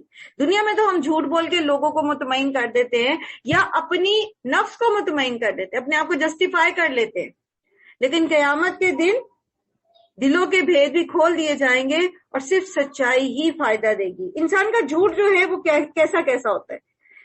خود فریبی، جیسے آخرت اور جنت کے بارے میں اپنے آپ کو فریب دے کے رکھنا، اسی طرح دوسروں کو خوش کرنے کی خاطر غلط بیانی کرنا، پھر صاحب معاملہ کو معاملے کی صحیح خبر نہ دینا، اس سے معاملے کو چھپانا، تو یہ سب کیا ہے؟ یہ جھوٹ ہے، اور آخرت میں جو ہے وہ صرف اور صرف سچائی کام آئے گی. سچائی بات کی، قول کی بھی اور عمل کی بھی. صدیق بننا ہے ہمیں. کل بھی ہم پڑھ رہے تھے نا حضرت عیسیٰ کی والدہ کی جو صرف بیان کی گئی تھی، وَأُمُّهُ صِدِّیقَةٌ، تو ہمیں صدیقہ بننا ہے. اگر ہم مائیں ہیں نا تو پھر ہمیں قول اور فعل میں سچا بننا ہوگا، یہی ہمیں فائدہ دے گا. ہماری نیت صحیح ہوگی نا تو چاہے دنیا ہمیں مانے یا نہ مانے، کوئی ہمیں کریڈٹ دے یا نہ دے، ہماری کوشش کا نتیجہ ہمارے سامنے آئے یا نہ آئے، لوگ اس کو صحیح کہیں یا غلط کہیں، ہماری نیت درست ہوگی نا تو اللہ سبحانہ و تعالیٰ کے پاس ہمارے نمبر پکے ہیں، ہمارا اجر محفوظ ہے، کیونکہ وہ ہمارے دلوں کے ساتھ معاملہ کرتا ہے. وہ ہماری شکلیں اور ہمارے مال اور ہماری اولادیں نہیں دیکھتا، وہ یہ دیکھتا ہے کہ بندہ کس نیت کے ساتھ معاملہ کر رہا ہے. تو اپنی نیتوں کو سچا کرنے کی ضرورت ہے. چاہے آپ نماز پڑھ رہے ہیں، چاہے آپ صدقہ دے رہے ہیں، چاہے آپ روزہ رکھ رہے ہیں، چاہے آپ درس قرآن دے رہے ہیں، چاہے آپ درس قرآن سن رہے ہیں، نیتوں کو سچا کریں. میں کیوں یہاں بیٹھی ہوں، آپ سب یہاں کیوں بیٹھے ہیں؟ اللہ کی رضا کی خاطر، صرف اللہ کو راضی کرنے کے لیے، صرف یہ جاننے کے لیے کہ ہمارا رب کن کاموں سے خوش ہوتا ہے، اور کہیں ہم وہ کام تو نہیں کر رہے جس سے ہمارا رب ناراض ہوتا ہے، صرف یہ جاننے کے لیے کہ ہم اپنے رب کو کیسے راضی کر سکتے ہیں. تو نیت سچی رکھیں گے تو آپ کا سننا، بیٹھنا، یہ 2 گھنٹے کی نشست آپ کی، یہ ساری کی ساری عبادت میں گنی جائے گی. اور اگر ہماری نیت درست نہیں ہے تو پھر جتنی دیر مرضی تلاوت کرتے رہیں، قرات کرتے رہیں، جو بھی کرتے رہیں، اس کا اجر نہیں ملے گا. تو وہ دن جس میں سچوں کو ان کی سچائی نفع دیتی ہے، ان کے لیے ایسے باغ ہیں جن کے نیچے نہریں بہ رہی ہیں، یہاں وہ ہمیشہ رہیں گے، اللہ ان سے راضی ہوگا اور وہ اللہ سے، یہی بڑی کامیابی ہے. رضی اللہ عنہم ورضوا عنہ، اس سے زیادہ کیا چاہیے کہ اللہ ہم سے راضی ہو جائے اور اللہ ہمیں جس حال میں رکھے ہم اس سے راضی ہوں، اور قیامت کے دن وہ ہمیں ایسی جنتوں میں داخل کر دے کہ ہم اپنی دنیا کے تمام غم و ہم بھول جائیں، تمام محرومیاں بھول جائیں، تمام تکلیفیں بھول جائیں، اور ہم اللہ سے راضی ہو جائیں. سبحان اللہ. اللہ سبحانہ تعالیٰ ہم سب کو ایسے ہی لوگوں میں شامل کریں. زمین اور آسمان اور تمام موجودات کی بادشاہی اللہ ہی کے لیے ہے اور وہ ہر چیز پر قدرت رکھتا ہے. سورۃ الانعام. بسم اللہ الرحمن الرحیم. الحمد للہ الذی خلق السماوات والارض وجعل الظلمات والنور ثم الذین کفروا بربہم یعدلون. سورہ انعام جو ہے یہ وہ سب سے طویل سورت ہے جو ایک ہی خطبے میں نازل ہوئی. تعریف اللہ کے لیے ہے جس نے زمین اور آسمان بنائے، روشنی اور تاریکیاں پیدا کی. پھر بھی وہ لوگ جنہوں نے دعوت حق کو ماننے سے انکار کیا دوسروں کو اپنے رب کا ہمسر ٹھہرا رہے ہیں. وہی ہے جس نے تم کو مٹی سے پیدا کیا، پھر تمہارے لیے زندگی کی ایک مدت مقرر کر دی اور ایک دوسری مدت بھی ہے جو اس کے ہاں طے شدہ ہے، یعنی قیامت کی. اور دیکھیے شرک کے لیے زمین اور آسمان میں کوئی دلیل نہیں ہے. زمین اور آسمان اور پوری کائنات صرف حق پر دلیل دیتی ہے، لیکن پھر بھی لوگ اللہ کے ساتھ شریک بناتے ہیں. مگر تم لوگ ہو کہ شک میں پڑے ہوئے ہو. وہی ایک اللہ آسمانوں میں بھی ہے اور زمین میں بھی، تمہارے کھلے اور چھپے سب حال جانتا ہے، اور جو برائی یا بھلائی تم کماتے ہو اس سے خوب واقف ہے. لوگوں کا حال یہ ہے کہ ان کے رب کی نشانیوں میں سے کوئی نشانی ایسی نہیں جو ان کے سامنے آئی ہو اور انہوں نے اس سے منہ نہ موڑ لیا ہو. چنانچہ اب جو حق ان کے پاس آیا یعنی قرآن، تو اسے بھی انہوں نے جھٹلا دیا. اچھا، جس چیز کا وہ اب تک مذاق اڑاتے رہے ہیں آن قریب اس کے متعلق انہیں کچھ خبریں پہنچیں گی. یہاں اشارہ ہے ہجرت اور ان کامیابیوں کی طرف جو ہجرت کے بعد اسلام کو پے در پے حاصل ہونے والی تھی. اور جس وقت یہ اشارہ دیا جا رہا تھا اس وقت نہ کفار یہ گمان کر سکتے تھے کہ یہ کس قسم کی خبروں کی بات ہو رہی ہے، اور نہ ہی مسلمانوں کے ذہن میں یہ تصور تھا، اور نہ ہی محمد صلی اللہ علیہ وآلہ وسلم کو یہ پتا تھا کہ یہ کون سی خبر کی بات ہے اور کس طرح آپ صلی اللہ علیہ وآلہ وسلم کو مکہ سے ہجرت کرنے کا حکم ہوگا. کیا انہوں نے دیکھا نہیں کہ ان سے پہلے کتنی ایسی قوموں کو ہم نے ہلاک کر دیا جن کا اپنے اپنے زمانے میں دور دورہ رہا. کتنی سپر پاورز کو اللہ تعالیٰ نے ہلاک کیا. ان کو ہم نے زمین میں وہ اقتدار بخشا تھا جو تمہیں یعنی اہل مکہ کو نہیں بخشا ہے. ان پر ہم نے آسمان سے خوب بارشیں برسائی اور ان کے نیچے نہریں بہا دی. مگر جب انہوں نے کفران نعمت کیا تو آخرکار ہم نے ان کے گناہوں کی پاداش میں انہیں تباہ کر دیا اور ان کی جگہ دوسری قوم کو اٹھایا. کل بھی آپ نے یہ پڑھا تھا نا کہ جب انسان گناہ کرتا ہے تو اللہ تعالیٰ اس سے نعمتیں چھین لیتے ہیں، یا تو فزیکلی ہی نعمت کو چھین لیتے ہیں، یا پھر اس نعمت کی برکت ختم ہو جاتی ہے، اس کی خیر ختم ہو جاتی ہے، یا پھر یہ کہ کوئی نعمت ہمیں ملنے والی ہوتی ہے لیکن ہم کوئی گناہ ایسا کرتے ہیں کہ اللہ تعالیٰ اس نعمت کو وہیں روک لیتے ہیں. اور جو کفران نعمت کرتے ہیں اللہ تعالیٰ ایسے لوگوں کو نعمتیں نہیں دیتے. یا پھر یہ کہ جب لوگ حد سے بڑھ جائے تو پھر اللہ تعالیٰ ان پر نعمتوں کے دروازے کھول دیتے، پھر اللہ تعالیٰ ان کو ڈھیل دے دیتے. اللہ تعالیٰ کو پرواہ نہیں ہوتی کہ اب وہ کفر اور شرک میں کہاں تک جاتے ہیں، کیونکہ ان کے لیے پھر آخرت کا عذاب جو ہے وہ کنفرم ہو چکا ہوتا ہے. اب جو لوگ اللہ کے دین کو نافذ نہیں کرتے، جو اللہ کو مانتے نہیں ہیں، جو اللہ کی فرما برداری سے جان چھڑانا چاہتے ہیں، تو پھر اللہ تعالیٰ کو بھی پرواہ نہیں ہے. اللہ ان کو لے جاتا ہے اور ان کی جگہ دوسرے لوگوں کو لے آتا ہے. اے پیغمبر صلی اللہ علیہ وآلہ وسلم، اگر ہم آپ کے اوپر کوئی کاغذ میں لکھائی کتاب بھی اتار دیتے اور لوگ اسے اپنے ہاتھ سے چھو کر بھی دیکھ لیتے، تب بھی جنہوں نے حق کا انکار کیا ہے وہ یہی کہتے کہ یہ تو صریح جادو ہے. کہتے ہیں کہ اس نبی پر کوئی فرشتہ کیوں نہیں اتارا گیا؟ اگر کہیں ہم نے فرشتہ اتار دیا ہوتا تو اب تک کبھی کا فیصلہ ہو چکا ہوتا، پھر انہیں کوئی مہلت نہ دی جاتی. کیونکہ فرشتے کب آتے؟ یا تو وہ عذاب لے کر آئیں گے یا پھر قیامت کے دن ہی اللہ سبحانہ و تعالیٰ ان کو ایسے اتارے گا جیسے یہ ڈیمانڈ کر رہے تھے. تو اللہ تعالیٰ فرماتے کہ اس دن تو پھر انہیں کوئی مہلت نہیں دی جائے گی. اور اگر ہم فرشتے کو اتارتے تب بھی اسے انسانی شکل میں ہی اتارتے، یعنی نبی کو اگر فرشتہ بنا کے اتارتے تو ویسے تو فرشتہ ہمیں دکھائی نہیں دیتا، تو پھر اللہ تعالیٰ فرشتے کو انسان کی شکل میں اتارتے تو پھر کیا ہوتا؟ اور اس طرح وہ پھر شبہ ہی میں مبتلا رہتے جس میں وہ اب مبتلا ہیں. اے محمد صلی اللہ علیہ وآلہ وسلم، آپ سے پہلے بھی بہت سے رسولوں کا مذاق اڑایا جا چکا ہے، مگر ان مذاق اڑانے والوں پر آخرکار وہی حقیقت مسلط ہو کر رہی جس کا وہ مذاق اڑاتے تھے، یعنی اللہ کا عذاب. ان سے کہو ذرا زمین میں چل پھر کر تو دیکھو کہ جھٹلانے والوں کا انجام کیا ہوا. سورۃ الرعد، جیسا کہ میں نے بھی آپ کو بتایا کہ یہ مکی سورت ہے اور ایک ہی خطبے کی شکل میں ہجرت مدینہ کے موقع پر نازل ہوئی، اور اس کے ساتھ کثیر تعداد فرشتے جو ہیں وہ بھی اترے تھے. اس سورت کا موضوع جو ہے وہ توحید ہے اور اللہ سبحانہ و تعالیٰ کی صفات کی پہچان اس میں کرائی گئی ہے، اور ایمان اور عمل صالح کا تعارف کرایا گیا ہے. اب ایمان جو ہے وہ کس چیز سے بڑھتا ہے؟ عمل صالح سے. اور ایمان کس چیز سے حاصل ہوتا ہے؟ اللہ سبحانہ و تعالیٰ کے تعارف سے. تو یہاں پر اللہ سبحانہ و تعالیٰ کی صفات کا بھی ذکر آئے گا اور اللہ سبحانہ و تعالیٰ کائنات کی نشانیوں کے ذریعے بھی اپنا تعارف کرائیں گے. تو ہم چاہتے ہیں کہ ہم اللہ پر ایمان لائیں، تو پھر اللہ سبحانہ و تعالیٰ کی معرفت حاصل کرنی ہوگی، پھر اپنے رب کو پہچاننا ہوگا. اور اس کو پہچاننے کے دو ذرائع ہیں، ایک کائنات میں غور و فکر اور ایک اللہ کی کتاب میں غور و فکر. اور کائنات میں ضروری نہیں کہ آپ کے پاس ٹیلیسکوپ ہو تو آپ جا کے کسی سیارے پہ غور و فکر کریں. آپ کے ارد گرد کائنات کی نشانیاں بکھری ہوئی ہیں، کسی چیونٹی کے اوپر غور کر لیں، کسی تتلی کے رنگوں پہ غور کریں، کسی پھول کی بناوٹ پہ غور کریں. آپ اپنے رب کی تخلیق کو پہچان جائیں گے، آپ اپنے رب کے واحد لا شریک ہونے کو پہچان جائیں گے. کل لمن ما فی السماوات والارض قل اللہ، ان سے پوچھئے کہ زمین اور آسمان میں جو کچھ ہے وہ کس کا ہے؟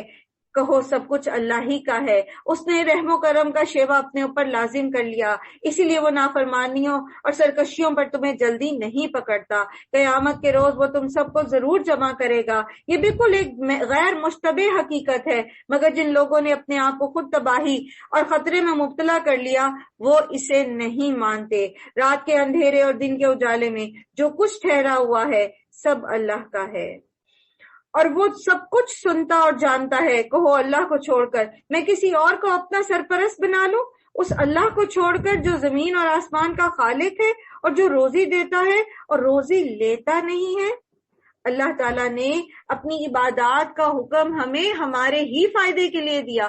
وہ تو غنی ہے، اس کو تو ضرورت نہیں ہے کہ کون اس کو سجدے کرتا ہے یا نہیں کرتا. اللہ کے رسول صلی اللہ علیہ وآلہ وسلم نے فرمایا کہ حق ہے کہ آسمان چرچرائے، اور وہ یوں کہ بالشت برابر بھی آسمان پر کوئی جگہ نہیں ہے جہاں پر کوئی فرشتہ سجدے میں نہ پڑا ہو، اور وہ ہر وقت اپنے رب کی تسبیح بیان کر رہا ہے، اور اللہ کی ساری مخلوق اللہ کی تسبیح اور تحمید بیان کرتی ہے۔ اگر ہم نہیں کریں گے تو کوئی فرق نہیں پڑتا، اور اگر یہ ساری مخلوق بھی نہ کرے تو بھی اللہ کو فرق نہیں پڑتا، وہ آپ سے آپ الحمید ہے۔ تو جتنے بھی اللہ تعالیٰ نے ہمیں احکامات دیے ہیں عبادات کے، ان میں سراسر ہماری ہی فائدے ہیں، اور پھر انسان اللہ کو چھوڑ کے دوسروں کے سامنے جھک جائے۔ اب دیکھیے یہ اللہ کا کتنا بڑا کرم ہے کہ اللہ تعالیٰ نے ہمیں کسی کا محتاج نہیں کیا۔ اللہ تعالیٰ نے ہم سے یہ نہیں کہا کہ تمہیں کوئی ضرورت ہوتی ہے تو تم فلانی جگہ جا کے سجدہ کرو، تم فلانے مینار کے اوپر جا کے ماتھا ٹیکو، تم فلانی جگہ پر جا کے سوال کرو گے تو تمہاری دعا قبول ہوگی۔ اللہ سبحانہ وتعالیٰ نے ہمیں صرف اپنا محتاج رکھا۔ اللہ سبحانہ وتعالیٰ فرماتے ہیں کہ اجیب دعوت الداعی اذا دعان، پیچھا پڑ گیا ہے نا سورہ بقرہ میں دعائیں سنتا ہوں، میں تمہاری دعا قبول کرتا ہوں جب تم پکارتے ہو۔ جب ہم عبادت کرتے ہیں اللہ تعالیٰ ہمیں سنتے ہیں، ہمیں دیکھتے ہیں اور ہمیں اجر دیتے ہیں۔ تو اللہ کو چھوڑ کر جس نے ہمیں پیدا کیا، جو ہمیں رزق دیتا ہے، جو ان ریٹرن ہم سے کوئی رزق مانگتا نہیں ہے، جو غیر اللہ ہوتے ہیں ان کو تو ضرورت ہوتی ہے نا۔ اگر وہ سورج ہے جس کی پوجا کی جائے تو اس کو ہائیڈروجن کی ایک پرٹیکولر مقدار کی ضرورت ہے کہ وہ روشن رہ سکے۔ اگر وہ کوئی درخت ہے جس کے آگے لوگ سجدے کرتے ہیں تو اس درخت کو زندہ رہنے کے لیے ہوا کی اور کاربن ڈائی آکسائڈ کی اور فوٹو سنتھسس کے لیے اس کو کلوروفل کی ضرورت ہے۔ اگر کسی جانور کے آگے کوئی سجدہ کرتا ہے، کسی جانور کی پوجا کرتا ہے تو اس جانور کو زندہ رہنے کے لیے کھانے پینے کی ضرورت ہے۔ اگر کوئی اللہ کے کسی نیک بندے کے آگے عاجزی کرتا ہے، اس کے آگے جھکتا ہے، اس سے استغاثہ کرتا ہے، تو کیا وہ بندہ خوراک سے عاری ہے؟ کیا اس کو ضرورت نہیں ہے کھانے پینے کی؟ کوئی ہے مخلوق ایسی جو اس ضرورت سے خالی ہو؟ تو خالق تو رزق نہیں مانگتا، اس کو تو ضرورت نہیں ہے، اسے کسی چیز کی ضرورت نہیں۔ تو ہم آسان راستے کی بجائے مشکل راستے کی طرف جاتے ہیں، ہم اس کی فرما برداری کی بجائے اور وظیفہ اور چکروں میں پڑ جاتے ہیں۔ فلاں جگہ جائے، فلاں جگہ یہ کرے، فلانے طریقے سے کرے، ایسے کرے ویسے، اور سیدھا سادہ جو آسان اللہ کے رسول صلی اللہ علیہ وسلم نے جو ہمیں راستہ بتایا، ایک 5 وقتہ نماز قائم کرنا ہمارے لیے مشکل ہے۔ تو اللہ تعالیٰ فرما رہے ہیں کہ ان سے کہو کہ میں اللہ کو چھوڑ کر کسی اور کو اپنا ولی بنا لوں، اور ولی جو ہے قل اغیر اللہ اتخذ ولیا فاطر السماوات والارض، ولی کون ہوتا ہے؟ ولی وہ دوست ہوتا ہے جس کی طرف مشکل میں دیکھا جائے۔ اور جب ہم نے پڑھی تھی سورہ بقرہ تو اس میں ہم نے یہ سیکھا تھا کہ عروۃ الوثقی پکڑنا ہے، اور آیت الکرسی جب ہم نے پڑھی تو ہم نے اس چیز کو پہچانا کہ وہ تو ایسا مضبوط سہارا ہے جس نے نہ کبھی مرنا ہے، نہ کبھی سونا ہے، نہ اس کو اونگ آنی ہے، نہ اس نے تھکنا ہے، اور جو ہمارا ہی خیر خواہ ہے، جو ہمیشہ ہی ہمیں دینا چاہتا ہے، جو ہم سے محبت کرتا ہے، جو ہمیں دینے سے تھکتا نہیں، ہمارے سوالوں سے اکتانا نہیں ہے، ہماری دعاؤں سے جو ہے بیزار نہیں ہوتا، اور جو ہمیشہ موجود ہوتا ہے، کہیں غیر حاضر نہیں ہے، وہ جس کو سنانے کے لیے ہمیں چیخنے کی ضرورت نہیں، جو ہمارے دل کی آہ بھی سن لیتا ہے۔ تو پھر مضبوط سہارا کون سا ہوا؟ وہ یا پھر کوئی اور مخلوق؟ کمپیریزن کر کے دیکھ لیں، ایک طرف اللہ کی ذات ہے اور ایک طرف وہ سارے سہارے جن پر لوگ توکل کر کے اللہ کو پیچھے چھوڑ دیتے ہیں۔ کوئی ہے ایسا سہارا جو ہمیشہ رہے؟ کوئی ماں باپ، کوئی بہن بھائی، کوئی پیر فقیر، کوئی بزرگ، کوئی ہے جسے موت نہ آئے؟ کوئی ہے جو ایک پوائنٹ پہ آ کے بے بسی محسوس نہ کرے؟ کوئی جو ہر جگہ ہمیشہ تنہائی میں، اکیلے میں، دکھ میں، درد میں آپ کو سنتا ہو؟ کوئی جو آپ کی زبان سے ادا کیے بغیر بھی آپ کے دکھ تکلیف کو جانتا ہو؟ کوئی بھی نہیں ہو سکتا۔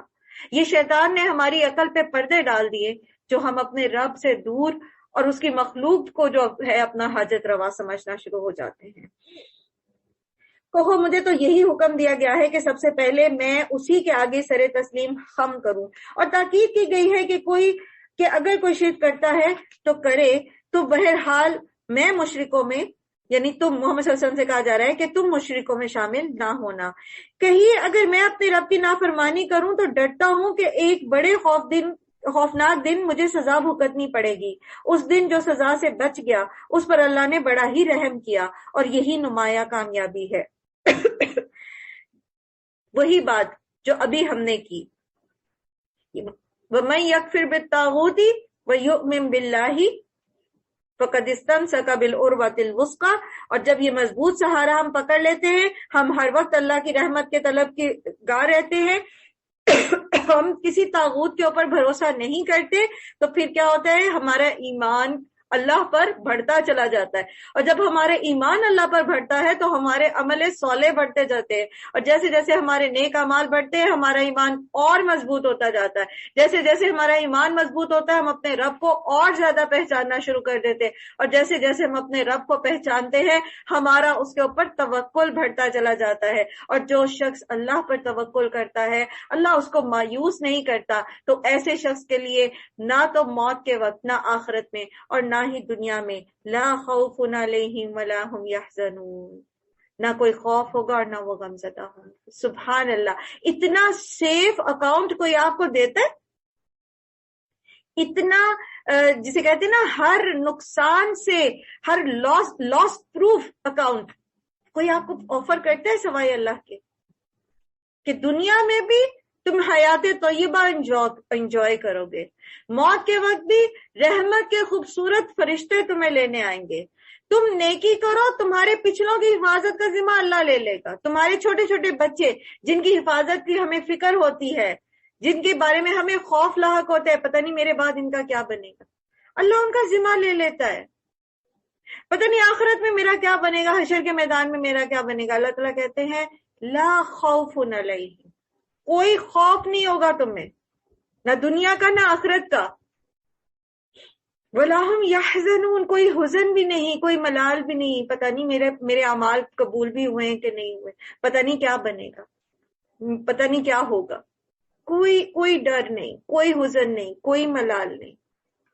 سبحان اللہ. اللہ سبحانہ و تعالی ہمیں ایسے ہی لوگوں میں شامل کرے جن سے اللہ راضی ہو جائے، جو اللہ سے راضی ہوتے اور اللہ ان سے راضی ہوتا ہے. اگر اللہ تمہیں کسی قسم کا نقصان پہنچائے تو اس کے سوا کوئی نہیں جو تمہیں اس نقصان سے بچا سکے. وَإِن يَمْسَسْكَ اللَّهُ بِضُرٍّ فَلَا كَاشِفَ لَهُ إِلَّا هُوَ وَإِن يَمْسَسْكَ بِخَيْرٍ فَهُوَ عَلَى كُلِّ شَيْءٍ قَدِيرٌ. اس کو کہیں لکھ کر بڑا بڑا لگا لیجئے. ہم جو مڑ مڑ کے غیر اللہ کی طرف جاتے اور پھر ہم غم میں مبتلا ہوتے، میرے فلانے نے میری مدد نہیں کی، میں نے فلانے پر بھروسہ کیا تھا اس نے مجھے دھوکہ دے دیا، میرا فلان جو ہے مشکل میں میرے کام نہیں آیا، فلانے ٹائم پہ مجھے ضرورت تھی اور فلان جو ہے وہ آگے نہیں بڑھا.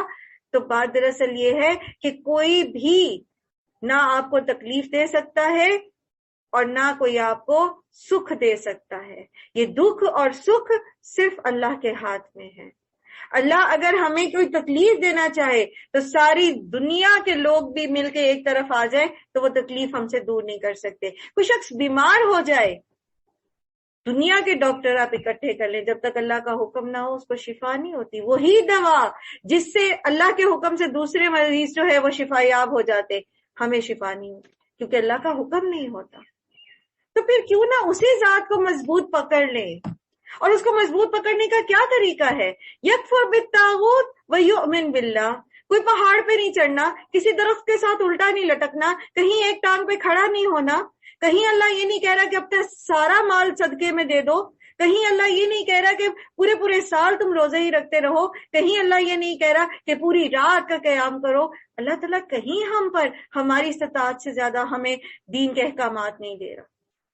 تو بس آسان ہے، دین آسان ہے، لیکن ہم اپنی نفس کے پیچھے اتنا لگے ہیں کہ ہمیں دین مشکل لگنا شروع ہو جاتا ہے. طاغوت کا انکار کرنا ہے اور اللہ پر ایمان لانا ہے، اللہ کی فرما برداری کرنی ہے اور اس کی نافرمانی سے بچنا ہے. That's it.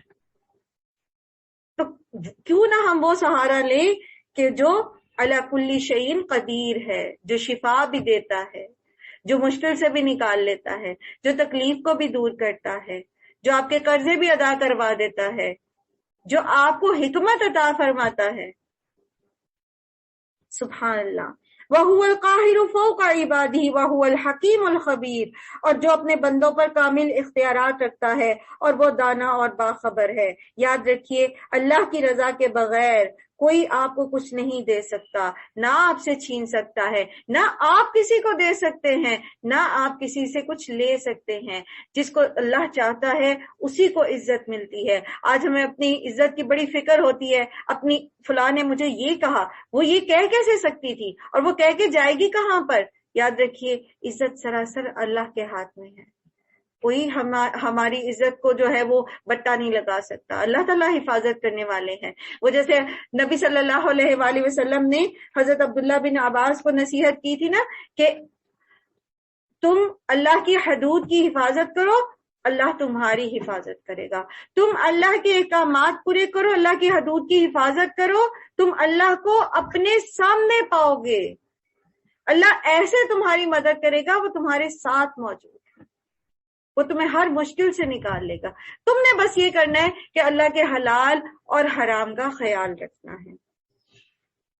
ان سے پوچھو کس کی گواہی سب سے بڑھ کر ہے، کہو میرے اور تمہارے درمیان اللہ گواہ ہے، اور یہ قرآن میری طرف بذریعہ وحی بھیجا گیا ہے تاکہ تمہیں اور جس کو یہ پہنچے سب کو متنبع کر دوں۔ تو یہ قرآن ہمیں بھی پہنچ رہا ہے نا، اور ہمیں بھی متنبع کیا جا رہا ہے کہ دیکھ لو یہ اعمال ہیں، یہ سیدھا راستہ ہے اور یہ شیطان کا راستہ ہے۔ یاد رکھیں صراط مستقیم صرف ایک ہی ہے، اس کے علاوہ جتنے راستے ہیں وہ سب شیطان کے راستے ہیں، وہ چاہے خواہش نفس کے ہوں، چاہے وہ معاشرے کی روایات کے ہوں، چاہے وہ آباء و اجداد کے طریقے کے ہوں، وہ سب شیطان کے راستے ہیں۔ صراط مستقیم صرف ایک راستہ ہے جو اللہ کے رسول صلی اللہ علیہ وآلہ وسلم نے ہمیں دکھایا، جو قرآن میں اللہ سبحانہ وتعالیٰ نے ہمیں بتا دیا۔ کیا واقعی تم لوگ یہ شہادت دے سکتے ہو کہ اللہ کے ساتھ کوئی دوسرا بھی خدا ہے؟ کہیے میں تو اس بات کی گواہی ہرگز نہیں دے سکتا۔ کہیے اللہ تو وہی ایک ہے اور میں اس شرک سے قطعی بیزار ہوں جس میں تم مبتلا ہو۔ جن لوگوں کو ہم نے کتاب دی ہے وہ اس بات کو اس طرح غیر مشتبہ طور پر پہچانتے ہیں جیسے ان کو اپنے بیٹوں کی پہچان میں کوئی شبہ لاحق نہیں ہوتا، مگر جنہوں نے اپنے آپ کو خود خسارے میں ڈال دیا ہے وہ اسے نہیں مانتے۔ اور اس شخص سے بڑھ کر ظالم کون ہوگا جو اللہ پر جھوٹا بہتان لگائے یا اللہ کی نشانیوں کو جھٹلائے۔ یقیناً ایسے ظالم کبھی فلاح نہیں پا سکتے۔ جس روز ہم ان سب کو اکٹھا کریں گے اور مشرکوں سے پوچھیں گے کہ اب وہ تمہارے ٹھہرائے ہوئے شریک کہاں ہیں جن کو تم نے اپنا خدا سمجھا تھا، تو وہ اس کے سوا کوئی بات نہ کہہ سکیں گے اور یہ جھوٹا بیان دیں گے کہ اے ہمارے آقا، ہم تیری قسم ہم تو شرک ہی نہیں کرتے تھے۔ دیکھو اس وقت یہ کس طرح اپنے اوپر جھوٹ گھڑیں گے اور وہاں ان کے سارے بناوٹی معبود گم ہو جائیں گے۔ اب خود تو یہ مکر جائیں گے، لیکن پھر کیا ہوگا؟ جھوٹے بہانے کرنا شروع کر دیں گے اللہ تعالیٰ کے سامنے مشرک جو، لیکن پھر اللہ تعالیٰ ان کے منہ پہ مہر لگا دے گا، پھر ان کے ہاتھ بولیں گے، پھر ان کے پاؤں گواہی دیں گے، پھر ان کی سکن بولنا شروع کر دے گی۔ اور نہ صرف یہ کہ مشرکوں کی بات ہر وہ شخص جو اللہ تعالیٰ کے سامنے جا کر بھی، منافق بھی ایسے ہی کریں گے نا، اللہ تعالیٰ کے سامنے جا کے مکرنے کی کوشش کریں گے، جیسے دنیا میں لوگوں کو دھوکہ دیتے تھے وہاں دوبارہ ایک ٹرائی کریں گے کہ اللہ تعالیٰ کے سامنے مکر جائیں اپنی برائیوں سے، تو پھر کیا ہوگا؟ اللہ تعالیٰ ان کے منہ پر مہر لگا دیں گے تو ان کی سکن بولنا شروع ہو جائے گی، اور انسان اپنی جلد سے کہے گا کہ تم کیوں بولتی ہو، یعنی تم جہنم میں جاؤ گی میرے ساتھ تو تمہیں تو خود سزا بھگتنی پڑے گی، تم کیوں میرے خلاف بولنا شروع ہو گئی؟ تو وہ کہے گی کہ آج اللہ تعالیٰ نے جیسے باقی چیزوں کو گویائی دی تو مجھے بھی بولنے کی طاقت دی ہے، اور ہمارے اعضاء بولنا شروع کر دیں گے۔ ہم اپنے ہاتھوں سے کیا کرتے ہیں، ہم اپنی آنکھوں سے کیا دیکھتے ہیں، ہم اپنی زبان سے کیا کیا جھوٹ باندھتے ہیں، کیسے کیسے لوگوں پر تہمت لگاتے ہیں، کیسی کیسی غیبتیں کرتے ہیں، کیسی کیسی لوگوں کی عزتیں اچھالتے ہیں، کیا کیا کرتے ہیں، کیسے کیسے الزام دوسروں پر لگا دیتے ہیں، جھوٹ بولتے ہیں، مکر کرتے ہیں، فریب کرتے ہیں، اپنے کانوں سے کیا سنتے ہیں، یہ سب بول اٹھیں گے۔ یہ بھی بولیں گے، زمین بھی بولے گی، جو کچھ زمین میں ہے وہ سب کچھ جو ہے زمین کے اوپر ہم نے کیا ہوگا وہ بولے گا، وہ بتائے گا، جو جن چیزوں کے ساتھ ہم نے جو کچھ کیا ہوگا وہ چیزیں یا تو ہمارے حق میں گواہی دیں گی یا ہمارے خلاف گواہی دیں گی۔ ان میں سے بعض لوگ ایسے ہیں جو کان لگا کر تمہاری بات سنتے ہیں، مگر حال یہ ہے کہ ہم نے ان کے دلوں پر پردے ڈال دیے ہیں، جن کی وجہ سے وہ اب ان کو کچھ بھی سنائی نہیں دیتا، وہ کچھ بھی نہیں سمجھ پاتے اور ان کے کانوں میں گرانی ہے۔